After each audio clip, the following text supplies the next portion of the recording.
Imagine getting up every day full of energy as if you were in your 20s again. What would that be like? What would it be worth to you? What is your health worth to you? Think about it.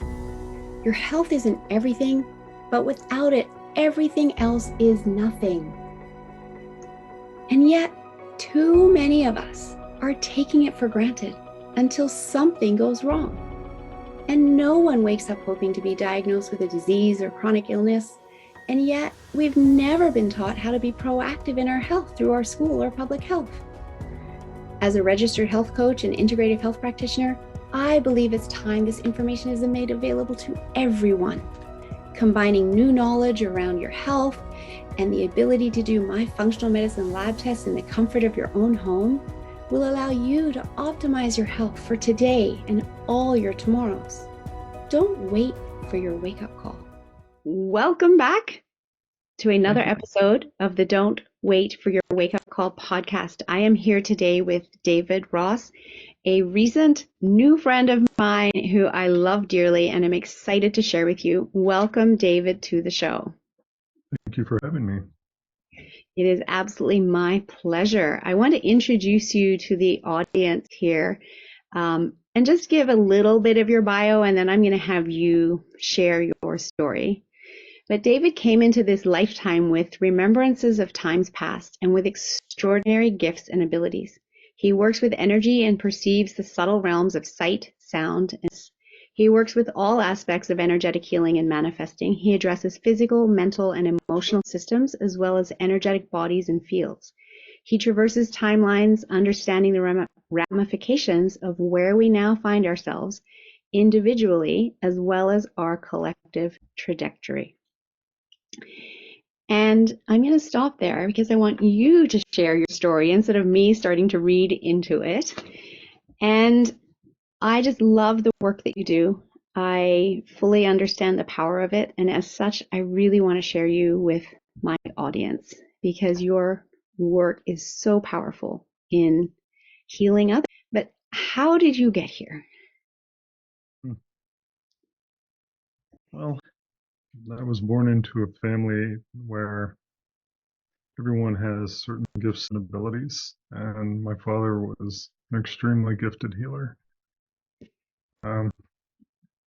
As a little boy, I really just wanted to be normal and fit in, and I didn't realize that not everyone in the world was just like me.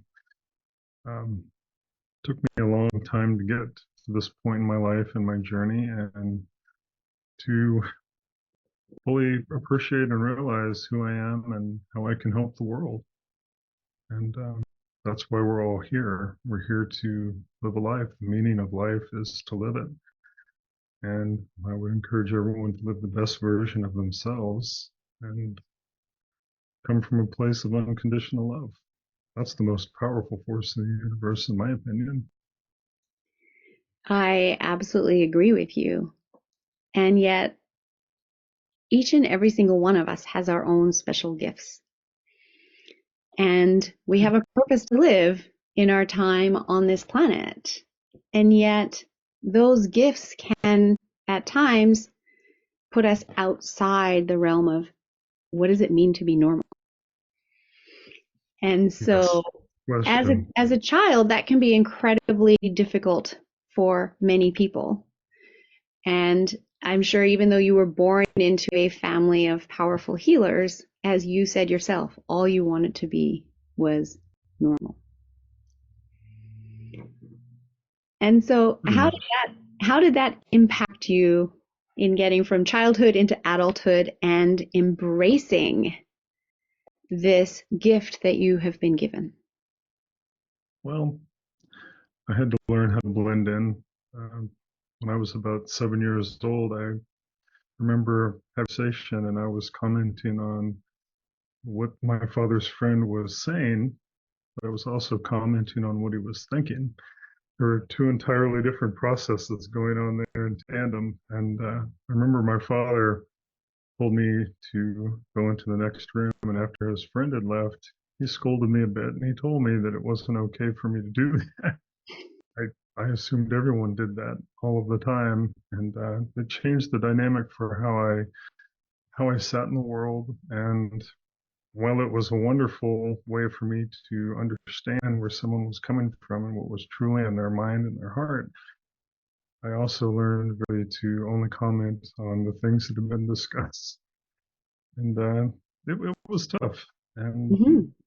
at a certain point in my life, I had tried to push the part of me that was not like everybody else to the point of non-existence. And I got in a very bad automobile accident, December 23rd of 2001, uh, going down the freeway.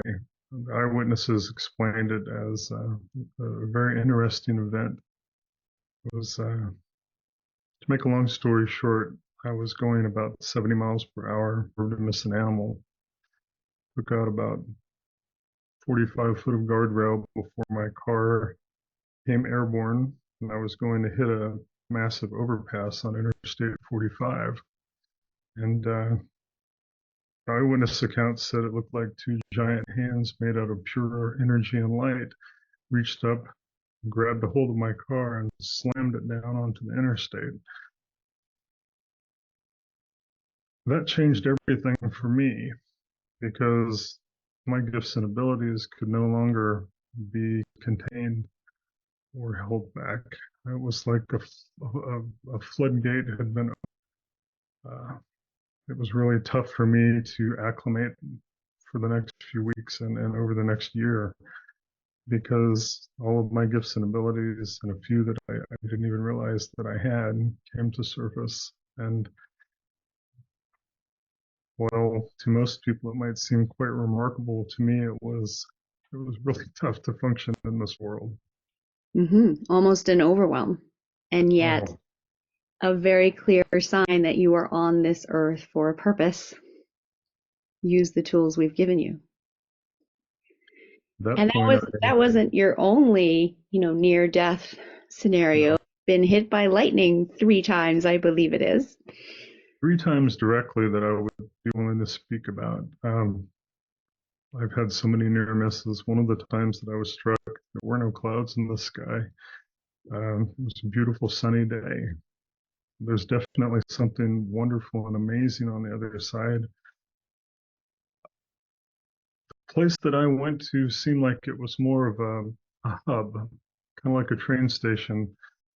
I don't think that that was the entirety of the afterlife. I think that for people that aren't ready to completely cross over, that's where you go. That's at least where I've went each and every time. The weight, so to speak.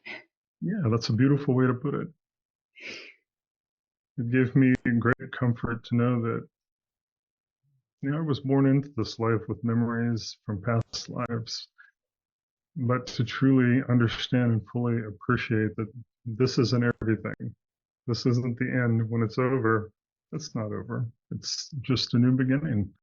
It's another stage of the journey. And I completely understand and believe in reincarnation. I've experienced it myself firsthand, and I would encourage everyone in this lifetime to fully and appreciate absolutely everything is made out of energy, pure energy, vibrating on frequency. A great debate, as science has already proven that, like we needed them to. The great debate is what creates that frequency, what makes thoughts become things. It's consciousness. You can call it God, you can call it anything you want.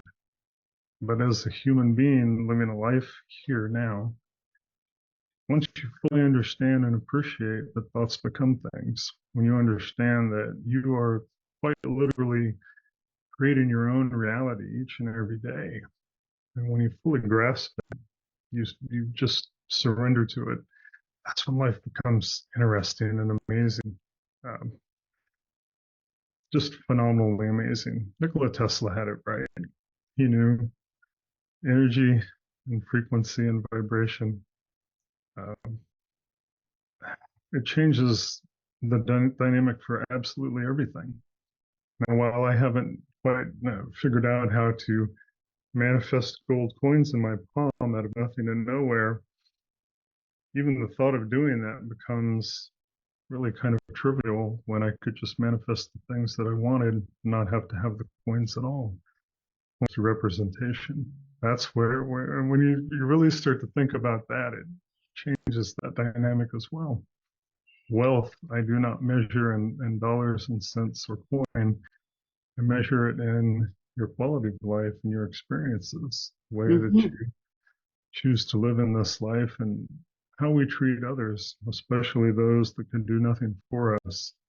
And particularly when we think no one is looking, it's a true catalyst for who we really are and who we've chosen to be. I do a lot Yes, of self exactly. reflection. I love that. And as you say, coins or money is another form of energy. It is. And I love the way you look at wealth. That's absolutely beautiful. And I want to shift this slightly, this conversation. I love that introduction and where you've come from and who you are and how you show up in the world. And we'll come back to the people that you serve. But in between, I also want to talk about how important it is to look after yourself as a healer. It's And very important. that's a lesson that you've, really focused on in the last year in particular. And I'd love you to share that story as well. With the gifts and ability I have, I've always felt compelled to help others, Mm-hmm. um, sometimes to my own detriment. Recently, the last 8 months, I had a specific day where I had 16 energy clients. It was just too much. And I had become physically as well as energetically exhausted. Mm-hmm. In my service of others, I had forgotten that I still needed to take care of myself. And a little over a year ago, I had, about this time of year, it's a cliche, everyone uh, around this time of year, New Year's resolutions. And I had a few. I wanted to lose 80 pounds and I wanted to start living a bit more for myself. And it felt so alien for me to say that. I felt selfish even contemplating that Mm-hmm. because that's really not where I sit.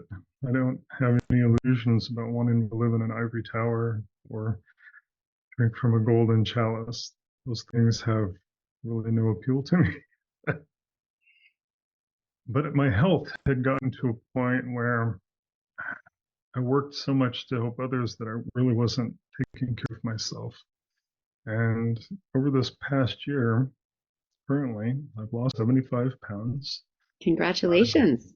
Thank you. It wasn't as hard as you'd think. Um, and yeah, to a certain degree, I used some of my gifts and abilities. I'd learned how to work on myself. That had been something that I'd only been able to do on 2 occasions throughout my life when I was in dire straits, literally at the edge of death.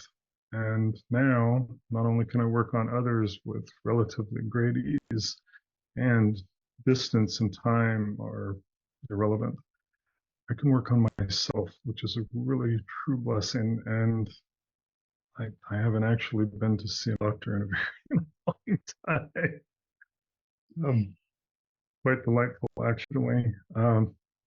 Yeah, it's been a life changing year for me. I have had experience of meeting so many amazing, gifted, wonderful people and empowering people to empower themselves. I've even taught a few people how to do what I do. And at first they thought, that won't work. This has to be made up. I was very quick to tell them. And I got in really close and I said, absolutely everything in this reality is made up. Yes. Everything, no matter what it is. Oh, I'm getting goosebumps talking about it. When you think about it and you realize that everything is made up and that someone or something made those things up, and you realize that you can make up things as well and you can manifest absolutely anything, and you fully understand and appreciate this statement, the only limitations that we have are the ones that we set for ourselves. Yes. Don't limit yourself. Yes. And when you're requesting things from the universe, it doesn't matter how small it is or how massive it is. Manifest things worthy of you and your Mm, hopes, your dreams, and your time. When you do things for the greatest good of everyone, not only on this planet, and I won't even open up that door too much, but when you manifest things in the great expanse of all that is not, and all that ever will be, oh, dream big, dream in stereo. When I dream in color, and it's amazing. My dreams, I've hit a point where I can freeze the frame, I can stop things, I can see how each and everything, all voices, everything that I do in my life play out. You've heard of the metaphorical fork in the road. Well, imagine if the fork had many tines, and you can go down each one of these venues and roads and see how absolutely everything will play out. Pull yourself back in, come out of the dream, make an informed decision and choice about what it is that you want to manifest. beautiful. I absolutely love that. And it comes back to what you were saying, that our thoughts are things. And we have the thought, what are we thinking? And I have a favorite quote by Henry Ford: whether you think you can or you think you can't, you're right. Yes, I'm And familiar with that. and I just go back to that all the time. I do check-ins with my thoughts, and everything that you're sharing that you've learned along the way in your life, in your career, I've also learned through my NLP training work that I've done, that literally the same as what you just said. It's all make believe. It's all pretend. We're all creating our own reality. So what reality do you want to create? And I love what you're sharing about dream big. And, my own experience with that very recently is just with my nonprofit Girls Matter that I know you're familiar with. The dream bigger. And as the dream gets bigger and helping keep these girls in school and breaking the poverty cycle, one girl, one family, one village at a time, I'm just being gifted resources left, right, and center. And it's That's in flow, it's with ease, even to when you and I were talking last week, and you were talking about healing people with stage 4 cancer. And one of our contacts in Kenya has stage 4 cancer. And all of a sudden, that was a click as to why we needed to meet that day. synchronicity. Exactly. And It's all around you've us. since worked with her. Thank you for that. So Well, let's, for me, and I'm sorry to interrupt you, but that's okay. for me to be able to work with that young lady was an honor and a privilege. We're here to be of service to others. We're not here to just serve ourselves. And if everyone in the world could understand that and fully appreciate that the meaning of life isn't about the things that you acquire. It's not about the titles and the things and the stations in life that you hold. It's about enjoying the experience. It's about enriching the lives of others. And when you do, it becomes infectious. Yes. Because when you do something wonderful and nice, even if it's small and relatively seemingly insignificant, a kind word, opening a door, a gesture, telling someone, wow, that outfit looks really nice on you. These little things become infectious, and it generates and it expands and it creates, and it's, oh,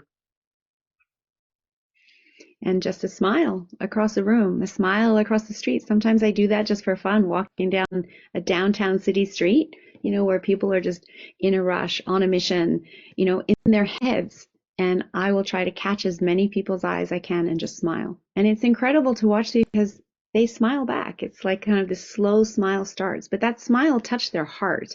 And once the brain realizes that it touched their heart, then they smile back. And I have no idea how that changes their day, but I know that it has in some small way. And so I love this work that you do and this message that you're sharing. And I want to dive in and have a chance for you to be able to talk about the fact that our body is an amazing biological machine. And then also the work that you do with clients and how you help clients, because you your work is so needed in the world today, and that's why I wanted to have you on the show, is to share work with more people, because so many people, I'm just hearing left, right, and center about cancers, chronic illness diagnosis, etc. And I want more people to know about the work that you do. And not that I want you to ever go back to 16 energy treatments per day. I definitely want you to keep looking after yourself and setting those boundaries. However, maybe there's others that want to be trained in what you do, and there's still others that are in need and need to know that this is possible, whether it's you or someone else. Oh, I jokingly said to a group of people at a gathering that I had about 7 months ago, I had made the comment that I could teach anyone to do what I do. I'm not necessarily sure that it's a biological thing having to do with my family's genetics. It's a matter of having an open mind. And I made this comment, and I don't remember exactly how I worded it, but I told them that I could probably teach anyone to do the things that I do. And somebody chimed in and asked me, well, if we all know how to do what you do, then why do we need you? I said, exactly. If I could retire next week, even if I went and lived in this and lived off of the land, whatever, or maybe I could win the lottery. Uh, those things are all there for you if you want to manifest them. But if everyone in the world could manifest and do what I can do, I'd probably take a vacation. A lot of places in the world that I'm yet to see. I've traveled extensively, but there's some places I would just like to get to go and hang out with for an afternoon or maybe a weekend. And I had one of the last clients that I visited with on a leg of my journey here in Tucson 6 months ago. Out of everyone that I asked her, I said, how can I be of service to you? What can I do for you? Because she hadn't said anything. She said, I would really like to learn how to do what it is that you do so that I can help others. I sat back, getting a tear in my eye thinking about it. Chills. Truth bumps. But that's what I was looking for, and I didn't even realize that I was looking for it that day, and I didn't think that I would find it with this specific person. Everyone had discounted this individual as being cut and dried, and I told her, I said, I can completely teach you how to do what it is that I do. And I said, right now, I'm going to walk you through to charge yourself up and tell you the story. And I said, if you're willing to practice in front of the mirror, you can work on yourself. And she said, well, if I can work on myself, then why do I need you? And I said, you don't. That's the beauty of it. You know, I'm not your psychologist. I don't want to listen to you and ask you how that makes you feel for the next 4 or 5 decades, constantly milking your bank account. Ideally, I like to help people, whether I'm doing volunteer work or otherwise. I like to get them to where they need to be as quickly as I possibly can, whether that be in one session or several, so that they can start living their lives. You know, Yeah. when you start manifesting miracles for people, they realize, oh, wait a minute, miracles are a thing. Mm-hmm. I know it because I experienced it. It changes the dynamic for them completely. Oh, Absolutely. And what I also know to be true that I'm hearing here is that everything we need, we already have within. We just need to know how to access it.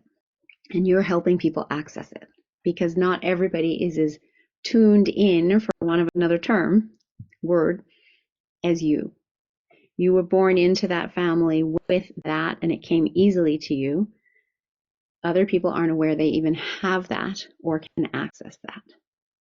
And that's where you help them access it. And if they want to have it, you can help teach them how to have that for themselves, which is absolutely beautiful.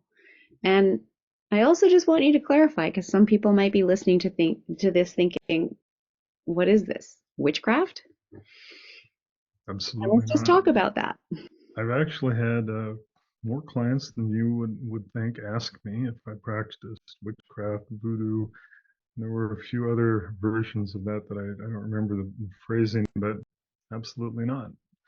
Why would you want to do some backwater version to ask, I don't know, maybe a demon or an entity or whatever to get you to a point where you have what you want when you can manifest it yourself? That's the middleman. And it's a very backwater version of what I do in this world. There are no deals. I don't sign contracts with blood. Anyway, for me, it's kind of silly. And it is a backwater version of manifestation. And there's always a price. There is no price with me. We live in a universe where there is no limitation, truly. Energy, these areas in between you and I, this space that we perceive to be empty of energy, there's more energy in this space than in this lamp that's behind me, or these pictures, or this wall. What we perceive to be real and tangible has less energy in it for whatever than the empty spaces we consider to be a void of nothing. Science proved it. Not that we needed them to, but it did. Uh, we are at an age, not only an age of information, and that's a tricky thing too, because information, wisdom, and knowledge are very powerful things, and they can be very easily corrupted. I watch it every day on the news and in different venues, and I listen to these people talk, and I'm also hearing what they're thinking, and sometimes a very honest person says exactly what they're thinking. There's only one voice, and I listen to people, and I sit back and I think, there is a miracle. An individual completely honest, devoid of anything but speaking their mind. Uh, even as we sit here and speak, I've got so many things going on in my mind and different things that I'm calculating and thinking about. Well, our mind is always doing that, right? Running in Exactly. the background. Absolutely. When you speak truth, you seldom hesitate or stutter because the truth rolls off of your tongue like a beautiful piece of music. A lie is like sandpaper. You have to think about it. Even if you're the best liar in the world, you will always have a tell. My tell for everyone is completely different Hmm. than anyone I've ever met because I'm hearing what they're thinking. And but when you speak truth, there is no effort. Everyone has their truth. If you told me today, what would you like to have for lunch today, Mr. Ross? I would say, do I have to limit it to just one thing? I have a buffet because energetically, that's how I live my life. I might want a little bit of this and a little bit of that. In fact, the only one thing that I would probably have with my lunch is a really good cup of gourmet coffee. That seems to be my one little earthly pleasure that I really appreciate and enjoy. Brings me happiness. But if I had to, if I could live the rest of my life and all of mankind could live in peace and harmony and bliss, I'd give up my coffee. I'd give up anything, really. And wouldn't it be wonderful to get to that place? And there's more and more of us working towards it. And so I absolutely love the work that you do because you are a light being. And this work that you do, as I said, it is so needed now.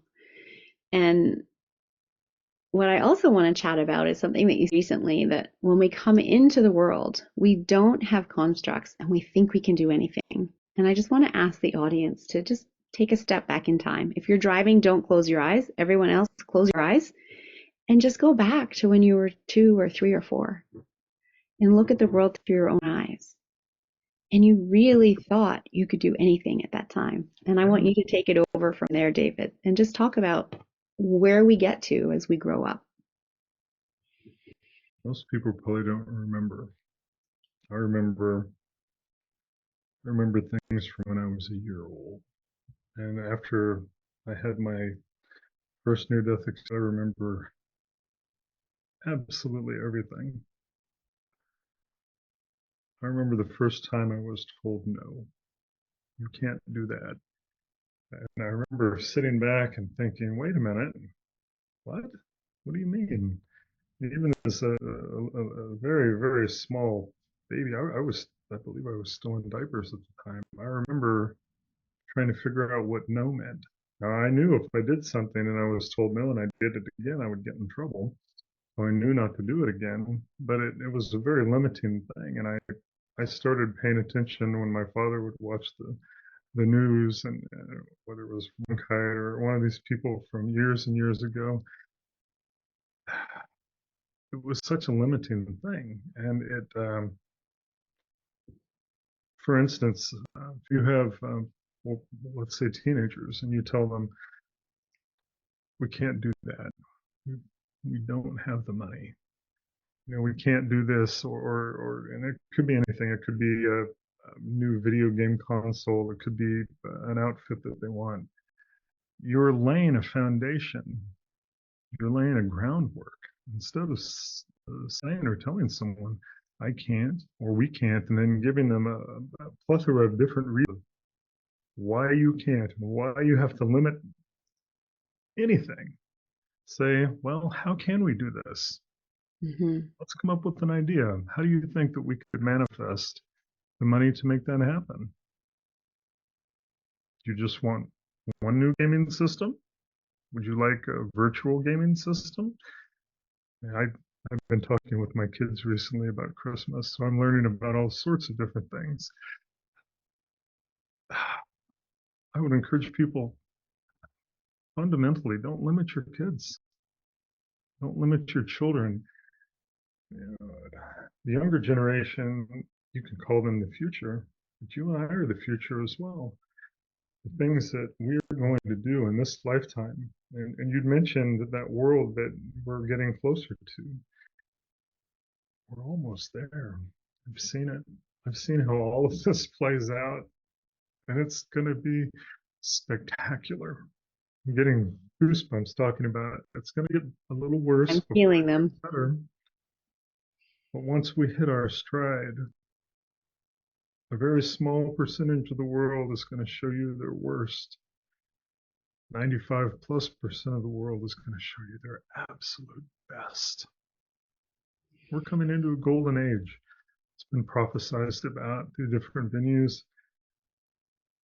To call it a golden age in and of itself is limiting. We're coming into the age of no limitations, absolutely none. And then some people would say that that's terrifying. What if everybody can have what they want? Well, guess what? When people are happy and they're living from a place of unconditional love and pure light, things that they're going to want to manifest are wonderful things, not only for themselves, but for everyone. So beautiful and so motivating. And this show is coming out in January of 2024. And so I hope the audience just hears what you just shared for hope of where we're all going as humanity. And think about how you can play your role in that. Dream bigger. Make sure you look after yourself first and connect with other people that inspire you to be on this path for yourself. One hand up for the person that's leading the way, and one hand bringing other people along with you. And together we can do this. So, Sure. absolutely love that. Thank you, David. And I do want to come back. I would love you, if it's okay, to share a couple of stories of working with clients and how you've been able to help them in their journey.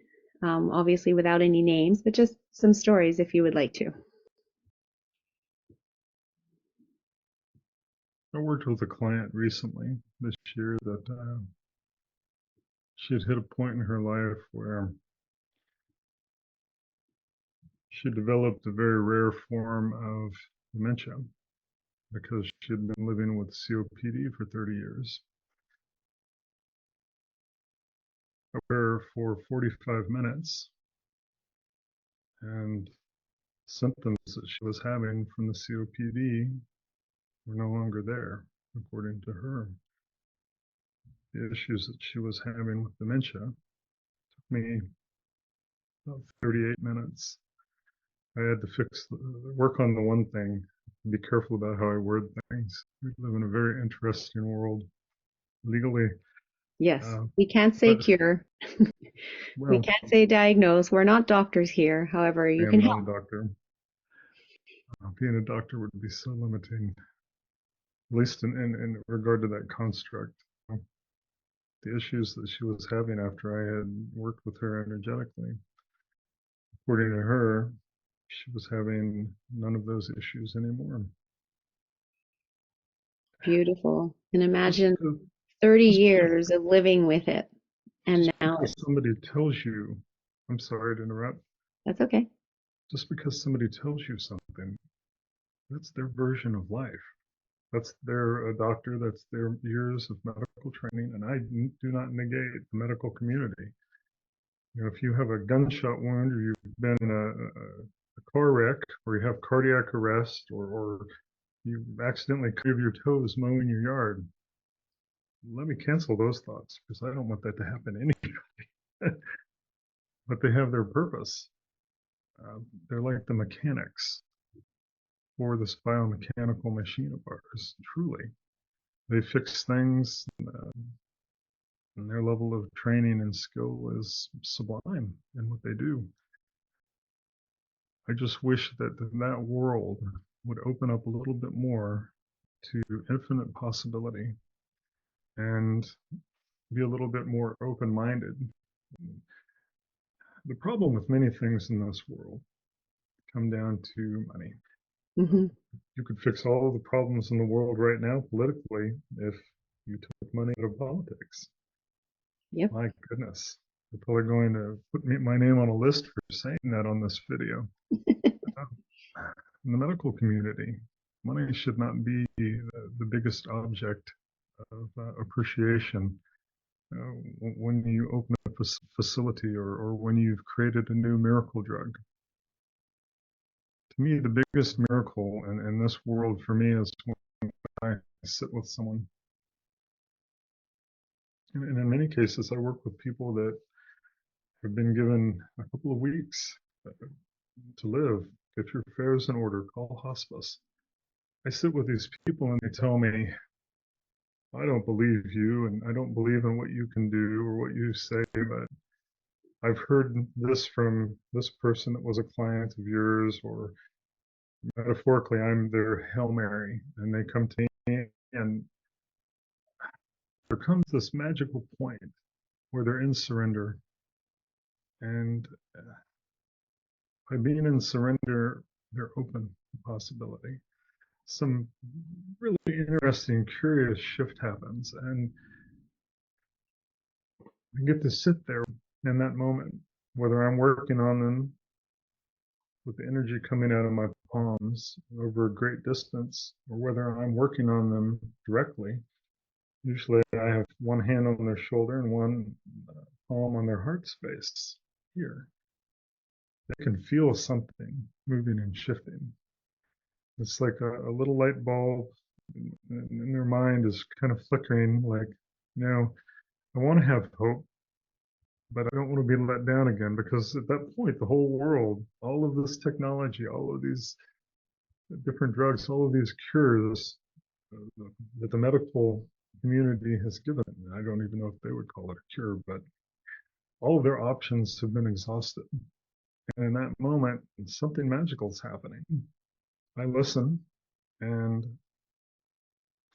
when I work on people, I don't work on just one thing. Yeah, you might be terminally ill, and this might be why they've said that you have 2 or 3 weeks left. But if I'm going to work on that, why don't I work on that knee that you injured playing rugby 30 years ago? I have a client, I won't mention any names, charming gentleman, turned me on to a drink called the London Fog. very nice and very British.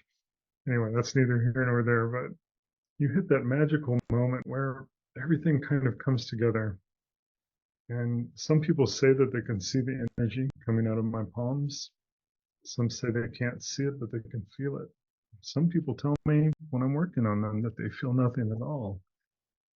Usually 1 to 3 days later, I get the call. What did you do? And I said, what do you mean? And they say, well, what did you do? And I said, do you feel better? Yeah. Have you been back to the doctor? Not yet, but I have an appointment. Okay. If you feel better and you're actually able to eat food now, in some cases, people hadn't been able to eat in weeks. Um, you're able to get up out of bed and take a shower and go groom yourself and feel alive again, like you're part of the world. And so many of the clients I've worked with, they have to go get all of these batteries of tests. And I don't mind at all. If you need the test to tell you that you feel great, and you need the test to tell you that you're not going to die or whatever it was, uh, if you need that for validation, you're not hurting my feelings at all. My goal is to help everyone on this planet for the greater good of all, truly. I'm no longer limited to just working on individuals. I work on groups. I work on countries. Sometimes when I'm in deep meditation, I'm quite literally charging myself up, taking that energy from the universe itself, and I'm working on the entire earth and everyone and all that is here in this specific construct.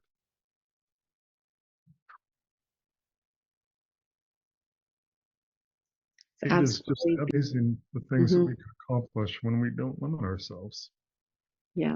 And I would like to say this: I don't want to be anyone's guru. I don't want to be anyone's version of some new Messiah. I am not. I remember so many past lives, and in none of them was I ever Jesus Christ. I am not He. Uh, I don't want to start a cult. I've been asked so many. Oh, you'd be amazed at the people that like to exploit. I'm here for the greatest good of everyone. My mission, my life's work here, and it is truly a blessing to be here in the here and now, here on Earth, to help open up people's eyes, help open up their minds to infinite possibility. Nobody has to live in lack. There's plenty of everything here. And if there's not enough of something, you manifest it. You bring it into existence and in reality. 200 years ago, there weren't rocket ships or airplanes or automobiles. We take all of these things for granted. This computer system that we're using today to make this video, technology is magic. Nobody really understands it except for the people that built it. At that level, they don't truly understand everything. They had an idea, put it all together, and somehow they made it work. I can get really technical here, or you and I can just enjoy the fact that we're able to talk and speak with one another today and hopefully open up some minds and open people's eyes to infinite possibility. I love that. And I agree fully with that. And it is so powerful. And as I said, this episode is so full of hope. And I really want people listening to tune in and feel into that hope and share this with others, because there are people who have lost their hope right now. And share this with them so that you can gift that back to them and start to open their mind. So, David, I'm going to do this in a slightly different order. Normally, I ask what does "Don't Wait for Your Wake Up Call" mean to you? But I actually want to ask you first to dive into how people can get hold of you and just to talk a little bit about your work, because you did mention it briefly, whether you're in person or whether you're virtual. You can do both, so it doesn't matter where the client is. So if you can just talk a little bit about that generous gift that you are offering here today. Well, I can work on people remotely. Distance is irrelevant. When I work on people remotely, I have them sit and find a comfortable place to sit. Depending on what level of energy work I'm doing, um, I have a wonderful technique that I call defragmentation. Some people hear the word and they think, oh, that sounds terrifying. Not meant to be terrifying. Human mind is very much like a supercomputer. When I work on people energetically, literally expanding that human mind and cleaning it up energetically. And by doing that, for instance, if I were working with someone and helping them with addiction, I found this to be a very useful tool for me. And I allow them to sit with this for 48 hours. Their mind in this 3D construct that I've created while I'm working on them remotely to be expanded and open. There are no negative side effects. I would, however, tell them don't fly an airplane, try anywhere, take the weekend off, go watch your favorite shows because the only thing that I've really been told, they have a euphoric feeling. Like all of the stress and weight of the world has been lifted. And Mhm. I've had every single person tell me that their desires for the things that they were addicted to were no longer there. They still had the memories of the things that they had done in their lifetime, whether it be their favorite drink or a drug that they'd used or cigarettes. Sugar is the hardest thing to work with. And food addiction, much harder than anything else that I've dealt with energetically in my healing work. I'm sure we all battle with it, especially at us. Uh, Because sugar's in everything and because we do have to eat. Whereas the other addictions, you can actually help people stop cold turkey, but we don't stop them eating cold turkey. Well, cold turkey after Thanksgiving or Christmas dinner, sure, but we don't stop them eating entirely because, of course, that isn't beneficial. So that's part of why it's harder, I'm assuming. it is. Yes. But when I say it's harder and it takes more effort, let's say that effort is snapping your fingers. Well, imagine snapping them twice. That's the amount of more effort that it takes. Right. Once you know of your mind and your thoughts and you understand that anything's possible, it changes the dynamic for absolutely everything. And when it comes to your physical body is a biomechanical machine. It is. Hmm. Uh, it's beautiful by the very nature of the simplicity of its design, but it's also elegant in its complexity. It's a contradiction in terms. The human body, work on it energetically, is a bit like working on a Model T. Utilitarian, user friendly. Even a farmer could work on a Model T. And when it comes to energy work, once you have an open mind and an open heart, and you no longer live with limitations, everything kind of becomes like a Model T. Um, oh, we try to make everything here so complicated. And Don't we? there's an old song I remember listening to not too long ago on an oldies station. I think one of the phrases, "All the world's a stage, and we are merely players, dreamers, and purveyors." I think it was a Rush song. Anyway, it's the only station I could get where I was at. But I listened to that song and I sat back and I hit my cruise control and I'm driving my vehicle, and it made so much sense. We all have a part to play here. The only beauty of this is that instead of coming to a production and auditioning for a part, you get to choose your part. You get to choose if you want to be the lead character. And do you want to be the person that sets up the props? Do you want to be the lighting person, the sound person? Do you want to be the second study? It's all a matter of choice and free will. And free will is,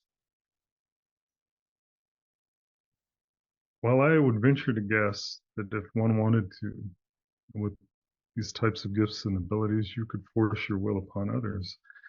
People with these types of gifts and abilities would never do that. Why would you ever? Why would you ever choose to supplant or take away the greatest gift that we have here in this reality? The gift of free will, the gift to choose. We all have the right to choose. You can go have a banana split right now if you'd like to, or you can go hop on an airplane and fly to Singapore, or you can go veg out on the couch and binge watch your favorite show. Netflix and Hulu and things like that weren't even a thing, 30 years ago. Right. So it ties us back to what you earlier. There are no limitations except the limitations we create in our own minds. And so as we wrap this up, I just want to share your very generous gift, which you are offering to 2 lucky people, a 1-hour session with you at the price of only $100 instead of your regular rate of $500. So thank you for your generosity. And I hope that many people hear this podcast, share it with others, and experience your work for themselves. And in terms of getting hold of you, please share your website so people can find you. My website is davidrossenergetics.com. And I have that in the show notes, so that's awesome. And just to wrap here, if you can very quickly just let me know, what does "don't wait for your wake-up call" mean to you? Ended up wearing part of that water.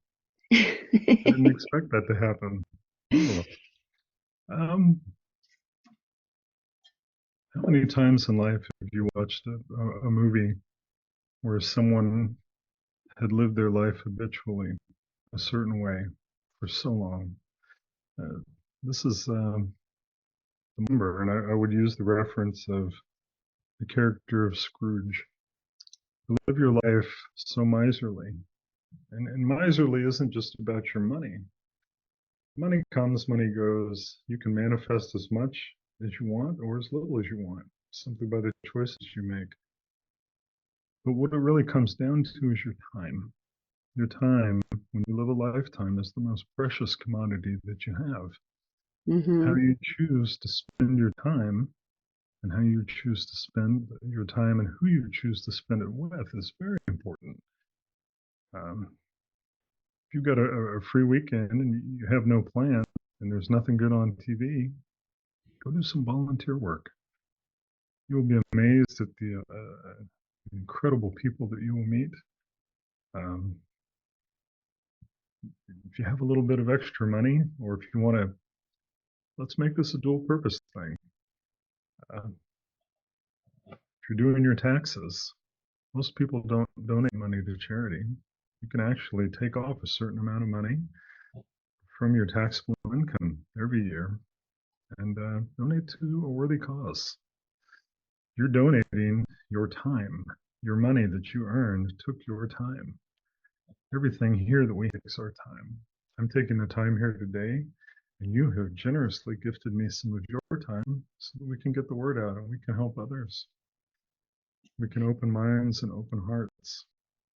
And it's beautiful that during the holidays season, people seem to be a little bit nicer to one another.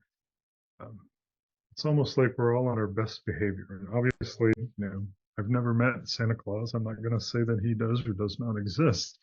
Thoughts do become things. And if enough people think about something, something is going to manifest from nothing to nowhere, seemingly. And it's almost like we're on our best behavior. I wish that everyone could spend every day of their life on their best behavior. Do the right thing because it's the right thing, for no other reason. I saw that the right thing is and always has its own reward. We've written books about this. We've written plays about it. This has been a theme for thousands of years. They even speak about things in biblical texts about doing the right thing, honesty. Absolutely. I saw a sign yesterday and it says, "Believe in the magic of Christmas." And it truly is something about the magic of Christmas that brings us all to our best behavior, and believing in the joy, that magic that allows us to show up in that way. So I love how you finish that, is let's all live every day like that.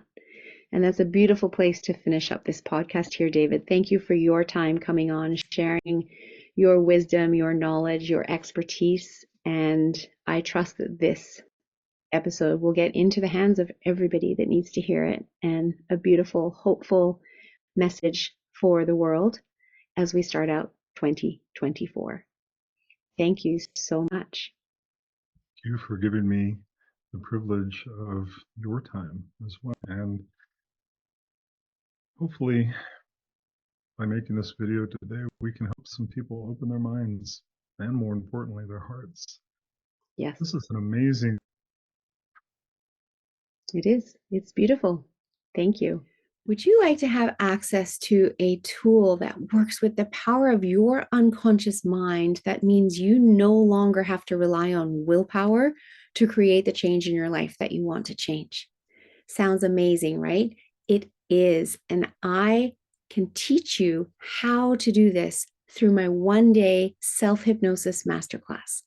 When you use the power of hypnosis, which is essentially giving suggestions to your unconscious mind while in a state of trance, and your mind already knows how to go into trance because we are actually in trance 90% of our day. It's just with hypnosis, we're giving our mind these suggestions of what it is that we want to achieve.